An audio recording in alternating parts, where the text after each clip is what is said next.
ये अवस्था नहीं आ जाती कि आदमी पूर्ण रूप से समर्पित नहीं हो पाएगा। पूर्ण रूप से जब तक कोई शिष्य गुरु को समर्पण नहीं हो पाता तब तक उसके जीवन में कुछ होने वाला नहीं है। ये नहीं कि गुरु देना नहीं चाहता, ये बात नहीं है। भी गुरु को उससे भेदभाव है, जहाँ गुरु देना नहीं चाह रहा, जहाँ गुरु मन में भेद रखते हैं, लेकिन उसकी शर्त यही है, ये विधान ही यही है परमात्मा का कि जब तक शिष्य पूरा समर्पण होगा ही नहीं तब तक गुरु वो घटना घटेगी ही नहीं। उसका यही है। जब तक ये अब कोई आदमी ये कह दे कि जी 100 डिग्री पे पानी वहाँ पे क्यों बनता है, 50 पे क्यों नहीं बनता, 50 पे क्या तकलीफ है भाई? हम तो 50 पे कोई जल को कोई तकलीफ नहीं है, ना किसी और को तकलीफ है, लेकिन ये 100 डिग्री पर जब तक वो नहीं जाएगा तब तक बाँप बनेगा नहीं। 100 डिग्री पर जा कर के ही बाँप बनना है उसने। जब इस प्रकार यही शर्त है परमात्मा को या सदगुरु को, जब तक पूर्ण समर्पण नहीं आ जाता, बस आंख मीच के जब समर्पण नहीं आ जाता तब तक बात बढ़ने वाली नहीं है। जब गद्दी आजकल तो नियम अलग अलग हो गए, स्वार्थ को लेकर के, जहाँ पक्षपात को लेकर के करने लगे। हाँ, गद्दियों में भी ऐसे कर लगे। पहले जो महापुरुष थे, गद्दी भी गुरु जब गद्दी देता था तो जगतर जो शिष्य अगर योग्य नहीं है तो देते नहीं थे। नानक देव जी के 2 बेटे थे, ठीक है ना, लक्ष्मीचंद और श्रीचंद, लक्ष्मीचंद। तो उनको पास शिष्य भी आते थे, वो भी आते थे शिक्षा, लेकिन वो उनको ये लगता है ये तो हमारे पिता, इन पे तो हमारा अधिकारी है।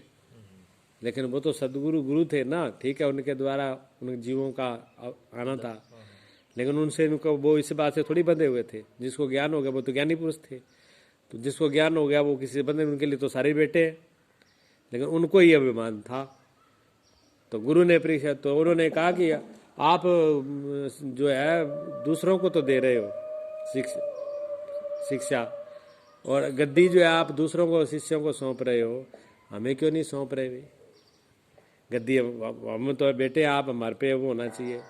गुरुजी ने कहा देखेंगे। और लोगों ने कहा भी आपको अपने बेटों को देना चाहिए, वो आपके ज़्यादा नज़दीक है। तो नानक देव जी ने कहा चलो कभी देखेंगे, अगर परीक्षा में कभी पास हो गए तो इनको दे देंगे। तो एक दिन बाहर से ऐसे घूम करके आए सुबह सुबह जंगल में, और बाप तालाब था, खराब तालाब था, चिड़सा कि गंदा। तो उन्होंने वो लोटा जो है जानबूझ के छोड़ दिया, लगा ऐसे भी गिर गया।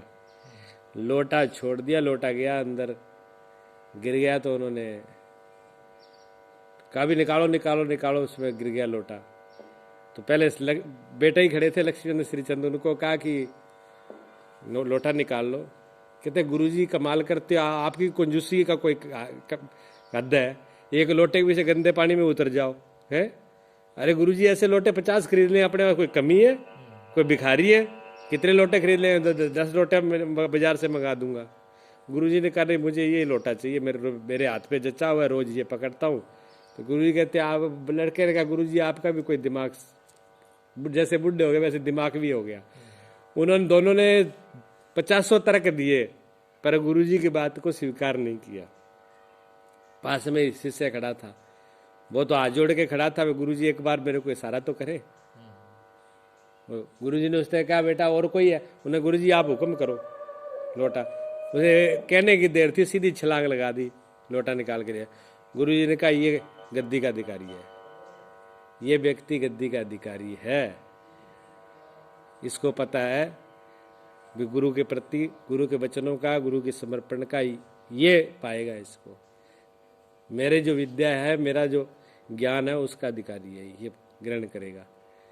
अब ये इनको कुछ स्वरी नहीं है। तो नानक देव जी ने अपने बच्चों को गद्दी नहीं दी, शिष्यों को दी।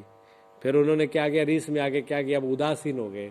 इसलिए जो उदासीन पंथ अभी चल रहा है, जो उदासीन की जो गद्दी चल रही है, वो श्रीचंद्र की गद्दी है।